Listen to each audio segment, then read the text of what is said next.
Hoy vamos a continuar con esta serie acerca de la unidad espiritual y que la he denominado Unidos, Unidos, porque me recuerda ese canto que entonaba en mi juventud temprana en la iglesia, en el grupo de jóvenes, y que me hacía pensar en lo hermoso de la unidad. Y para muchos de nosotros la unidad es algo hermoso y mucha gente habla de unidad y se pinta como algo bueno. Sin embargo, cuando hablamos de la unidad espiritual es algo mucho mejor todavía. La unidad espiritual, que es lo que estamos hablando y de lo que habla Efesios capítulo 4, es la unidad de la iglesia y es la unidad en la cual deberíamos buscar y tratar y trabajar cada día. La iglesia está compuesta por individuos, por personas de diferentes trasfondos, de diferentes hogares, de diferentes circunstancias, de diferentes orígenes, pero todos deberíamos estar unidos en función a una sola cosa, en función a algo. Como lo dijimos la semana pasada, hablamos de un solo Señor, hablábamos de una fe, hablábamos de un solo bautismo, de un llamamiento, etcétera, etcétera. Hoy quiero hablar, esa unidad espiritual, antes de decir lo que vamos a hablar el día de hoy, está conectada con la oración que hizo Jesús en el aposento alto. Horas antes de morir o de ser entregado, Jesús hace una oración y en esa oración Él dice, permite, orando por sus discípulos, no solamente por los que estaban con Él ese día, sino incluso en la oración Él habla de los que iban a creer después, y ahí estábamos nosotros incluidos. Y parte de esa oración Él dice, permite que alcancen la perfección en la unidad. Perfección en la unidad. Eso es lo que el Señor quiere para sus hijos. Y una de las cosas que más dificulta el impacto de la iglesia en el mundo de hoy es cuando no hay esa unidad espiritual. Porque cuando sí la hay, dice el Señor Jesús, el mundo va a conocer que tú me enviaste y que los has amado a ellos como me amas a mí.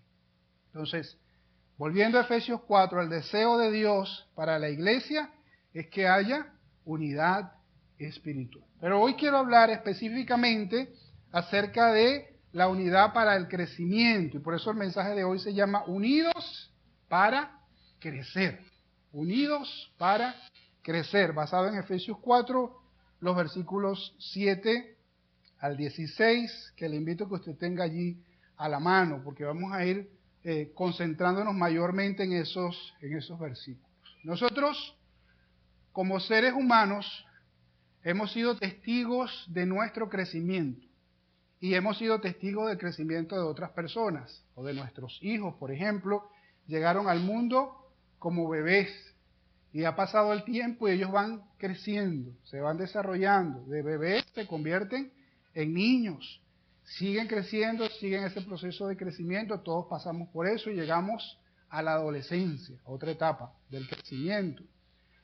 Quizás una de las partes donde hay mayor crecimiento. Después llegamos a ser jóvenes, después llegamos a ser adultos, y otros hablan de adultos prolongados o adultos mayores, pero todo ese proceso forma parte del crecimiento normal, natural que se da en el ser humano. El crecimiento espiritual es similar, es parecido. Comienza con el nuevo nacimiento. Si no hay nuevo nacimiento, no puede haber crecimiento espiritual.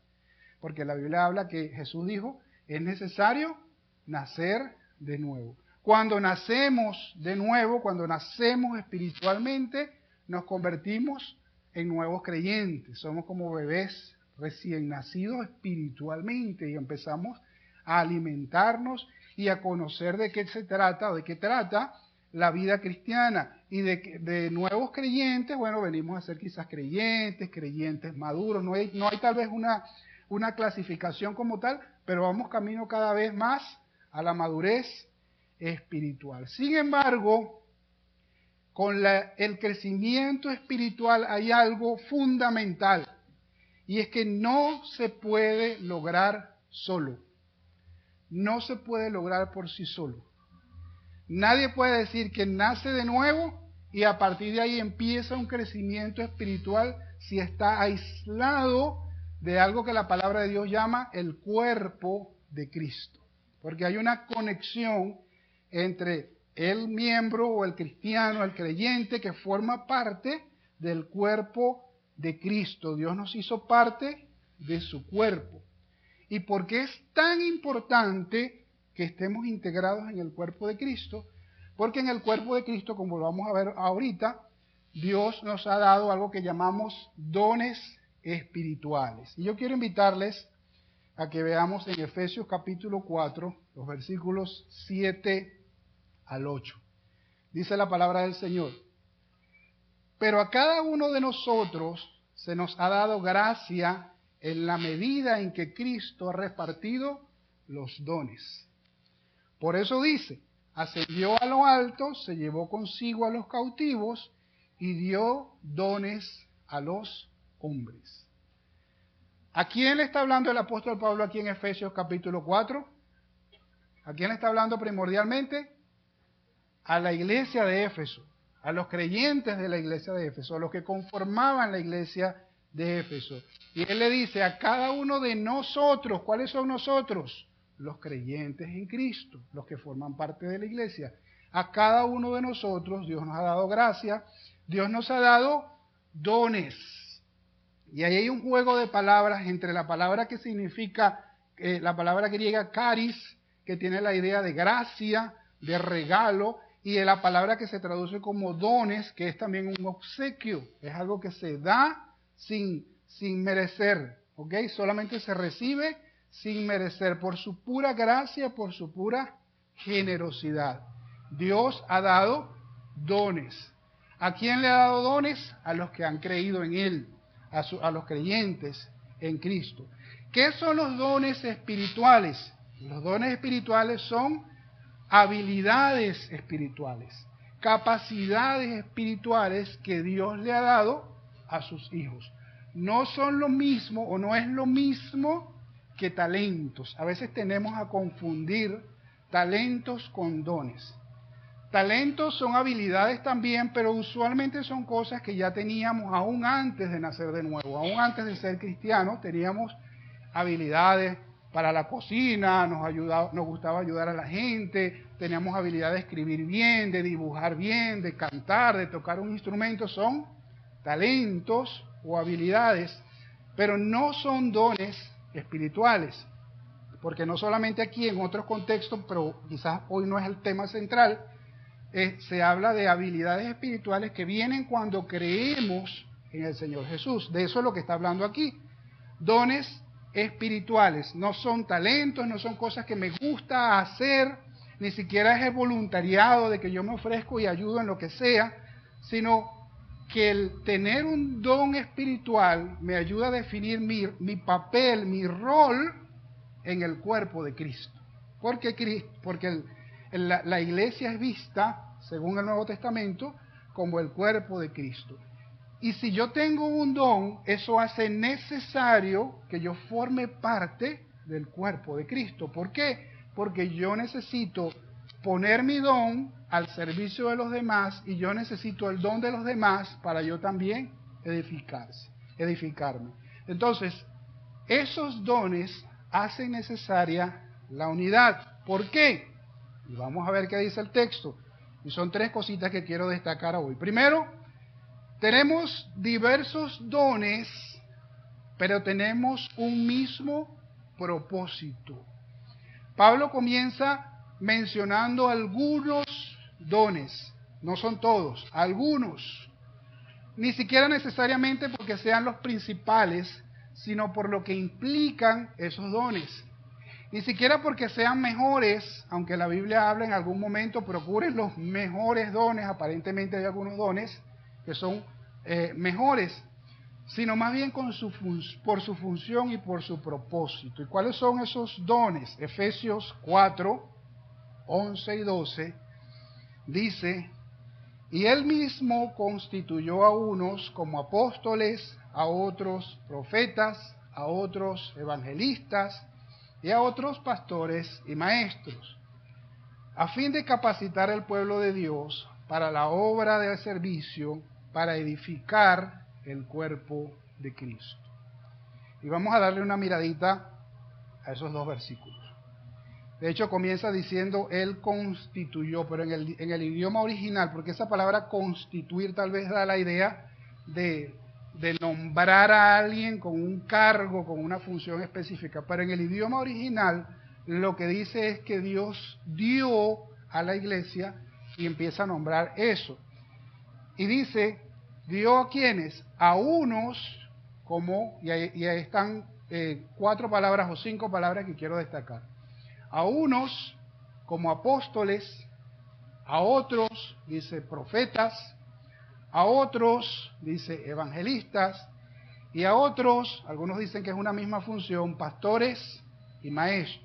Entonces, cuando miramos estos 4 dones, por decirlo de alguna manera, que aparecen aquí mencionados, dados a la iglesia, hay que destacar uno que no tiene absolutamente nada que ver con jerarquía o con rango, como posición en la iglesia, como en algunas iglesias han pretendido enseñar. No, porque no está hablando aquí de cargos, ni de rangos, ni de jerarquía.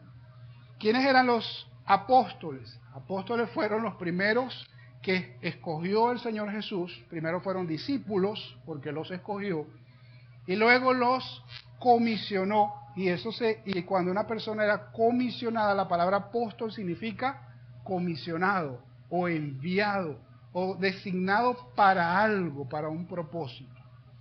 Y en ese sentido la Biblia nos habla que los apóstoles fueron esos primeros que el Señor Jesús escogió, y tal vez cuando luego fueron a escoger al sucesor de Judas, pusieron unos requisitos para ser apóstol. Tenían que haber visto a Jesús, haber escuchado a Jesús directamente y haber sido testigos de su resurrección. Y en función a eso se escogió otro apóstol, Matías. Y más adelante Pablo dice que él es apóstol del Señor Jesús, porque aunque él no formaba parte de los 12, él escuchó directamente, el Señor Jesús lo llamó directamente él, y el Señor Jesús también lo comisionó para trabajar con los gentiles. En el sentido estricto de la palabra, los apóstoles fueron ya dejando de existir. ¿Por qué? Porque ya no habían testigos presenciales de las enseñanzas de Jesús, ni testigos presenciales de la resurrección de Jesús. Pero si vamos al sentido de la palabra, que la palabra significa comisionado, enviado, en cierto sentido todos nosotros somos apóstoles. ¿Por qué? Porque recibimos una comisión del Señor. ¿Se acuerdan cuál es la comisión? Vayan y hagan discípulos a todas las naciones. Entonces conocimos al Señor Jesús, recibimos una comisión. Sin embargo, hay discusiones en relación a esto, pero algunos piensan que quizás el apostolado no como un cargo, no como una función en la iglesia, sino como un don espiritual. Son personas comisionadas o designadas con una misión en algún lugar. Están los profetas, que tampoco es un cargo, tampoco es un rango, no están en nivel de importancia, pero en la iglesia hubo profetas. Ahora, ¿qué son los profetas? Los profetas no son como algunos piensan. Hay personas que cuando le hablan profeta enseguida piensa a alguien que va a adivinar el futuro. Eso no es un profeta. Un profeta es un mensajero de Dios, alguien que transmite el mensaje de Dios. Y si el mensaje de Dios tiene que ver con el futuro, bueno, está relacionado con el futuro, pero no siempre está relacionado con el futuro, sino con lo que Dios quería decir a su pueblo. Y en la iglesia, en el sentido estricto de la palabra, no tiene profetas, personas nombradas para ser profetas. De hecho, en la historia de la iglesia se ve que eso trajo más problemas que cosas buenas. Pero yo sí creo que hay personas que Dios puede utilizar para ser mensajeros de Dios, instrumentos para hablar el mensaje de Dios. Cuando alguien predica la palabra de Dios y los oyentes escuchan la voz de Dios a través de esa persona, está cumpliendo una función profética en la iglesia. Y eso es necesario en la iglesia. Como es necesario también el evangelista, que es el que predica el evangelio, ya es algo más sencillo de entender. Personas que predican las buenas nuevas, comparten las buenas nuevas. Y pastores y maestros, que significan apacentador o instructor o una persona que enseña. ¿Qué tienen en común estos 4 o 5 dones espirituales? Que están relacionados con la enseñanza, con la formación. Y por eso Pablo los menciona en este momento. No son cargos, no son rangos, no es jerarquía, son funciones dentro de la iglesia. En otras palabras, está diciendo, en la iglesia hay personas que están comisionadas para una labor, para una función. Hay personas que pueden ser instrumentos para hablar el mensaje de parte de Dios. Hay otros que van a anunciar el evangelio. Hay otros que van a pastorear. Hay otros que van a enseñar. ¿Pero con qué propósito? Y es lo que quiero que nos enfoquemos en el siguiente versículo. A fin de capacitar ¿a quién? Al pueblo de Dios para la obra de servicio y para edificar el cuerpo de Cristo. Entonces, ¿para qué Dios designó esos dones mencionados anteriormente y otros más? Para capacitar al pueblo de Dios para la obra de servicio. ¿Qué es capacitar? Hacer a alguien apto o habilitarlo para algo. Entonces, estos dones tienen la función de capacitar al pueblo de Dios. ¿Y quién es el pueblo de Dios? Nosotros, los que hemos creído en Él, los que somos sus discípulos, los que lo estamos siguiendo. Entonces, ¿para qué son necesarios los dones espirituales? Para capacitarnos, para formarnos, para, como dice el texto, para la obra del servicio, capacitarnos para la obra del servicio y para edificar el cuerpo de Cristo. La palabra edificar tiene la idea de construir. Pero como es un cuerpo, entonces tiene más la idea, y es un organismo vivo, tiene más la idea de crecimiento, ¿ok? De crecer, de desarrollar. Entonces, todo lo que hacen los pastores, los maestros, los evangelistas, las personas que están involucradas en los ministerios de enseñanza de la iglesia, sirven para formar, para desarrollar a la iglesia. Y eso es necesario. Yo no lo puedo hacer desde mi casa. Yo tengo que involucrarme en los programas que tiene la iglesia para eso. Y nuestra iglesia, aunque es una iglesia pequeña, tiene programas para crecimiento, para desarrollo, para edificar la iglesia. Y mi deber como miembro de la iglesia es involucrarme en esas cosas, porque lo necesitamos todos para edificar el cuerpo de Cristo. Entonces hay una responsabilidad de los que somos pastores o de los que tenemos dones para la enseñanza, y hay una responsabilidad del resto de la congregación de involucrarse en esos programas para su crecimiento espiritual. Pero todo eso se hace en unidad, como iglesia. Diferentes dones, un mismo propósito. Pero lo segundo que quiero decirles, que aparece en los versículos 13 y 14, es que hay diversos dones, pero hay un mismo objetivo. Y usted dirá, bueno, propósito, objetivo, parece lo mismo, pero el propósito tiene que ver más con la razón por la cual se hace algo, o el para qué. El objetivo es hacia dónde se apunta, hacia dónde se quiere llegar. ¿Cuál es el objetivo? Tenemos varios dones, pero deberíamos tener un mismo objetivo. ¿Cuál es el objetivo? Versículos 13 y 14. De este modo, todos llegaremos a la unidad de la fe y del conocimiento del Hijo de Dios, a una humanidad perfecta que se conforma a la plena estatura de Cristo. Entonces, ¿dónde está el objetivo? Todos llegaremos, ¿a dónde? A la unidad de la fe. Ahí aparecen tres cosas. Todos vamos a un mismo objetivo. La unidad de la fe, el conocimiento del Hijo de Dios y una humanidad perfecta. Y son expresiones desafiantes, son fuertes, son desafiantes. Llegar a la unidad de la fe no es tanto que todos vamos a creer, como algunas personas tal vez piensan que en algún momento va a haber una sola iglesia con las mismas doctrinas y todos van a creer lo mismo. No necesariamente. Está hablando de una misma fe en el Señor Jesús. Todos apuntamos a una misma fe. Todos apuntamos a conocer más a Dios. Cada día. Cada día, mi meta como cristiano debería ser apuntar, conocer más a Dios. Y cada día apuntamos también a una humanidad perfecta. ¿Qué es eso, una humanidad perfecta? Conforme a la plena estatura de Cristo. ¿Qué significa eso? Ser como Cristo. Todos nosotros nuestra meta de vida debería ser cada día ser más como Cristo. La pregunta personal, no me la responda, pero esa es tu meta personal, ser cada día más como Cristo. Tú puedes cada día preguntarte en qué sentido hoy soy o aprendí a ser más como Cristo. Mucho cambiaría en nuestras vidas si nuestra meta de vida fuera ser como Cristo. Pero si no hay esa unidad espiritual, si mis metas son otras, si mis objetivos son otros, y yo puedo tener otros objetivos en la vida, no digo que no, yo puedo tener objetivos profesionales, objetivos familiares, puedo tener objetivos en mi comunidad, puedo tener objetivos en mis relaciones, mis amistades, pero si mi meta primaria como hijo de Dios, como creyente en el Señor Jesucristo, no es ser como Cristo, eso me puede traer problemas, porque lo que queremos evitar es lo que dice el versículo 14. Dice, así ya no seremos niños zarandeados por las olas y llevados de aquí para allá por todo viento de enseñanza y por la astucia y las artimañas de quienes emplean métodos engañosos. Lo que el Señor quiere que seamos, lo vimos en el versículo 13.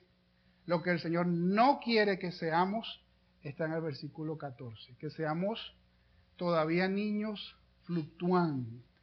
Eso lo estudiamos cuando estábamos estudiando el jueves en la carta a los hebreos, hablamos de eso. Ya ustedes deberían ser maestros, pero todavía están en las cosas fundamentales, en las cosas esenciales de la vida cristiana. Entonces, un cristiano aislado, un creyente en Cristo aislado y no involucrado en un proceso de crecimiento constante, no unido a sus hermanos, no unido a los dones espirituales de sus otros hermanos, corre el riesgo de convertirse en un niño fluctuante que es llevado de aquí para allá, llevado de aquí para allá. ¿Por qué? Porque el engaño abunda. Las artimañas, dice, de quienes emplean métodos engañosos abundan. Hay muchas personas que les gusta, viven para manipular a las personas. Y hay ahorita una mezcolanza y no todo lo que se hace llamar evangelio hoy en día es evangelio. Aunque hable mucho de Cristo, aunque tenga el predicador una Biblia en el púlpito, hay muchas cosas que no tienen nada que ver con el evangelio de Cristo. Pero sí hay mucho engaño, muchas artimañas. Y a las personas les gusta porque son atractivas, te ponen luces, te ponen cámaras, te ponen cosas, nada malo con las cámaras, ¿no? Pero te ponen cosas muy atractivas para atraer a las personas. Pero no necesariamente están conociendo el verdadero evangelio. Entonces, para evitar eso, yo tengo que estar en un proceso de crecimiento. El Internet está lleno de muchos engaños, de muchas artimañas para engañar. Y yo tengo que tener cuidado porque eso es como comer en la calle. Yo no puedo estar comiendo en todas partes porque si no en algún lugar me voy a enfermar. O yo no sé cómo cocinan las cosas que estoy consumiendo. Entonces, cuando yo me acostumbro a alimentarme espiritualmente, entre comillas, un poquito allá, un poquito en YouTube, un poquito en Instagram, un poquito, voy a la iglesia y escucho también un poquito, pero también escucho un poquito allá y un poquito allá y un poquito de lo que me dijo el hermano de tal iglesia. Entonces, yo no sé de qué, cuándo en alguna de esas cosas yo puedo ser engañado. Yo tengo que formar parte de una congregación. Y para eso, en la iglesia hay dones espirituales que, como vimos anteriormente, están para la edificación del cuerpo de Cristo. Y finalmente, diversos dones, pero un mismo resultado. Primero hablamos de propósito, ¿para qué? Luego hablamos de objetivos, ¿a dónde apuntamos? Y ahora hablamos de resultados, lo que vamos a ver. ¿Qué vamos a ver? Versículo 15 y 16. Más bien, al vivir la verdad con amor, creceremos hasta ser en todo como aquel que es la cabeza, es decir, Cristo. Creceremos para ser como aquel que es la cabeza. Versículo 16. Por su acción, todo el cuerpo crece y se edifica en amor, sostenido y ajustado por todos los ligamentos según la actividad propia de cada miembro. ¿Qué vamos a ver cuando en una congregación, cuando en una iglesia hay unidad espiritual? Lo que menciona allí. Creceremos cada día más hasta ser como Cristo. Y todo el cuerpo se va a ir edificando, se va a ir sosteniendo en amor. Me gusta mucho como lo dice otra versión, pero primero quiero destacar, dice, creceremos hasta ser en todo como aquel que es la cabeza. Y ese punto, Pablo insiste en eso. Varias veces lo menciona. Ser como la cabeza. ¿Y quién es la cabeza de la iglesia? No es el pastor, no es el pastor o los pastores.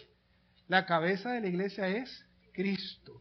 Y si Cristo es la cabeza, todos vamos a estar unidos en función a ser como la cabeza, como Cristo. Dice el versículo 16, por su acción, todo el cuerpo crece y se edifica en amor. Eso es lo que vamos a ver. ¿Por la acción de quién? De la cabeza, de Cristo. El cuerpo va creciendo. Porque en la cabeza, en el cuerpo humano, en la cabeza está el cerebro. Y el cerebro tiene control de todos los órganos del cuerpo humano. Ellos no funcionan por sí solos, están controlados. Hay una cosa que se llama movimientos voluntarios, que el cerebro manda la orden y se mueven, como yo muevo mis brazos, como yo muevo mis piernas, como yo muevo mis ojos. Pero hay movimientos involuntarios que aunque se están dando en este momento, están moviendo los músculos del estómago, está haciendo que el corazón bombee, están controlados igual por la cabeza, por el cerebro. Entonces, todo el cuerpo, por la acción de la cabeza, crece y se edifica. Pero de paso, dice, está sostenido y ajustado por todos los ligamentos. Entonces, en el cuerpo hay ligamentos, y esos ligamentos son según la actividad propia de cada miembro. Es decir, todos los miembros están haciendo su parte y todo está trabajando en conjunto. Y funciona. Perfecto, sigue creciendo, porque todo está funcionando bien. La Nueva Traducción Viviente, versículo 16, lo dice de esta manera. Él hace que todo el cuerpo encaje perfectamente. ¿Quién es Él? El Señor Jesús. Hace que todo el cuerpo encaje perfectamente. Y cada parte, al cumplir con su función específica, ayuda a las demás que se desarrollen. Y entonces todo el cuerpo crece y está sano y lleno de amor. Me gusta cómo lo dice esta versión. Porque describe lo que debe ser la iglesia. Un grupo de miembros con diferentes funciones, pero cada uno cumpliendo funciones que ayuden a los demás. Y eso pasa en nuestro cuerpo. Escoja cualquiera de los sistemas del cuerpo humano o cualquiera de los aparatos del cuerpo humano y se va a dar cuenta de lo fascinante que es ver cómo trabajan en conjunto. Cuando vamos a tomar el ejemplo del sistema digestivo o el aparato digestivo, cuando uno agarra una bocada de alimento, está la mano moviéndose, llevando el alimento a la boca. Se activa la boca, empieza a moverse. Todo eso controlado por la cabeza, por el cerebro. Y voy masticando, masticando. Los dientes van cumpliendo una función, la lengua se está moviendo y todo va coordinado, cumpliendo una función. ¿Okay? Y entonces esa masa que se hace allí, hay unas glándulas salivales que van lanzando la saliva, valga la redundancia, y se va produciendo una masa, una mezcla. Pero son varias cosas involucradas, coordinadas. Y uno viene y traga. ¿Ok? Todo pasa por un mismo conducto. Esto a mí me llamó mucho la atención cuando lo comprendí. Todo pasa por un mismo conducto donde pasa el aire también que respiramos. ¿Sabía eso, no? Pero hay una válvula que hace que cuando pase la comida, se cierra la válvula que va hacia los pulmones. Entonces no entra comida hacia los pulmones, o no debería entrar, a menos que haya un miembro que no esté cumpliendo la función. Ven la analogía, la comparación. La válvula cumple su función, la comida pasa y desciende. Y el cerebro manda la orden, el estómago empieza a trabajar. Y empieza el hígado, hace su parte, la bilis, páncreas, todo hacen su parte. Y se va haciendo toda una mezcolanza. De allí pasa a los intestinos. Y en los intestinos absorbe sustancias que van para el resto del cuerpo. Y todo es, y me estoy saltando cosas seguramente mucho más detalladas, ¿no? Pero son un montón de cosas que están trabajando juntos. ¿Y usted cree que lo que está sentado comiendo? Es un montón de cosas que están trabajando juntos. Y antes se decía, no sé si usted escuchó esa expresión, antes se decía, nadie es un apéndice, porque se pensaba que el apéndice en el intestino no hacía nada. No, hasta el apéndice se ha demostrado que tiene una función en el intestino. Entonces, todos cumplen una función. Y eso es lo que Dios quiere para la iglesia, para su cuerpo. Que cada miembro esté involucrado en el proceso, en todo lo que se va haciendo. Y yo me imaginaba, que es como nos imaginamos la escena del domingo en la mañana, ¿no? Llegan alguna parte de los miembros de la iglesia a preparar todo para el servicio del domingo. Cada quien está cumpliendo una función, unos vienen aquí a preparar la música, a terminar de afinar detalles, para que luego el resto de la congregación participe en la adoración y se va a edificar con eso. Unas hermanas con el servicio están preparando algunas cosas, están preparando un café, no porque los hermanos no tomaron café en casa, sino porque estamos edificando a la iglesia, queremos tener un tiempo para compartir, para compañerismo. Hay otro grupo de hermanos allá afuera recibiendo a la gente que llega y la iglesia está trabajando en conjunto, coordinado. Y cuando los hermanos se saludan, ¿cómo está? ¿Cómo estuvo tu semana? ¿Cómo puedo orar por ti? Hay edificación mutua, hay compañerismo y todo eso es crecimiento.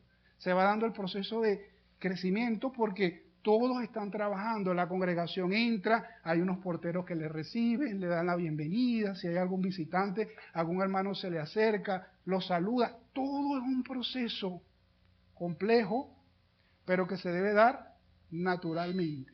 Cada quien cumpliendo una función. Y eso no solamente el domingo, cuando salimos igual, la iglesia sigue, porque entonces ahora somos la iglesia fuera de las 4 paredes del local, y cada quien cumpliendo su función también, compartiendo el evangelio, aconsejando, animando, nos llamamos unos a otros, oramos los unos por los otros. ¿Y cuál va a ser el resultado? La última frase de ese versículo me gusta. Todo el cuerpo crece y está sano y lleno de amor. Y eso es lo que el Señor quiere para cualquier iglesia. Eso es lo que el Señor quiere para cualquier iglesia. El Señor necesita que la iglesia entienda y viva esta realidad. Que aunque tenemos diferentes dones, diferentes capacidades, diferentes ministerios, pero estamos unidos. Mismo propósito, mismo objetivo, mismo resultado. Y todo eso va a producir una unidad espiritual que va a hacer que la iglesia crezca, esté sana y esté llena de amor. El crecimiento no va a ser algo que nos va a ayudar ay, somos más, ya, y nos sentimos alegres por ser más, no, porque los números no necesariamente es lo más importante, sino que haya crecimiento, sanidad y amor. La pregunta es, no qué tiene que hacer el pastor para que eso pase, la pregunta es qué tengo que hacer yo para que eso pase. Si yo soy miembro de esta iglesia, o si yo soy miembro de una iglesia, si nos está visitando de otra iglesia, ¿qué tengo que hacer yo para que en mi iglesia haya esa unidad? Y como las aplicaciones son personales, yo tengo que pensar cuál es mi don espiritual, cuál es mi función en la iglesia, cuál es la habilidad especial que Dios me ha dado. Hay personas que no conocen, tienen años en los caminos del Señor y no conocen su don espiritual. Y queremos ayudarles con eso. Estamos trabajando en el taller de tercera base que tiene que ver con ese tema. El don espiritual lo pongo al servicio del Señor. Y luego que descubro mi don espiritual, no es, ay, ya sé cuál es mi don y ya lo tengo y lo anoto y lo pongo en la puerta de la pared de mi casa para saber cuál es el don que yo tengo. No. Primera de Pedro 4:10 dice, cada uno ponga al servicio de los demás el don que haya recibido y administrando bien la gracia de Dios en sus diversas formas. Entonces, descubrí cuál es mi don espiritual o cuáles son mis dones, porque muy probablemente tiene más de uno, lo pongo al servicio de los demás. Y la iglesia deja de ser un lugar donde solamente voy los domingos, y la iglesia es un lugar donde yo voy a servir al Señor, a edificar a los demás, a edificarme espiritualmente, pero también a ser un instrumento para edificar a los demás, contribuyendo al crecimiento y a la edificación mutua y a la extensión del reino de Dios.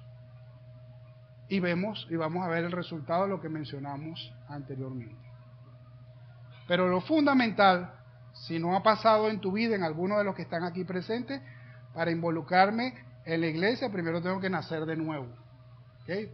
Porque esto no es un club, no es una sociedad donde yo llego y, ay, chévere, bienvenido, ¿qué quieres hacer? Y te ponemos a ayudar en algo, porque hay mucho que hacer. Eso lo haría un club, una sociedad de amigos, un grupo de condominio, donde cada quien se ofrece y ayuda en algo.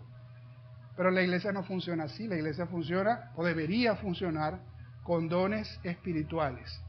La persona cree en el Señor Jesús, se arrepiente, nace de nuevo. Cuando nace de nuevo, empieza su proceso de crecimiento espiritual. Y en ese proceso de crecimiento la persona decide bautizarse, obedecer al Señor con el bautismo. La persona decide ser miembro de la iglesia porque asume un compromiso con la iglesia, y cuando asume el compromiso con la iglesia, entonces se involucra en el servicio a los demás, en la edificación del cuerpo de Cristo. Quiera el Señor que esa sea la iglesia que vamos construyendo, que vamos edificando, donde cada quien tiene su rol definido, y el que no lo tiene lo anda buscando, pero que sigamos en función de edificar el cuerpo de Cristo. Amén. Les invito a que allí donde estemos, inclinemos nuestros rostros y vamos a orar. Mi Señor, gracias por las habilidades, por las capacidades que nos has dado, aún por los talentos, Señor. Te damos gracias, Señor, y queremos poner todo esto al servicio de tu obra, Dios, de tu reino y de tu cuerpo, Señor. Ayúdanos a asumir el compromiso de involucrarnos con tu cuerpo, Señor, y ser instrumentos útiles, Señor, para la edificación mutua. Que formemos parte de un proceso de desarrollo, de crecimiento espiritual, Señor, que se evidencie en nuestra vida, pero también en la vida de los demás, Señor. Danos la sabiduría para hacerlo, Señor.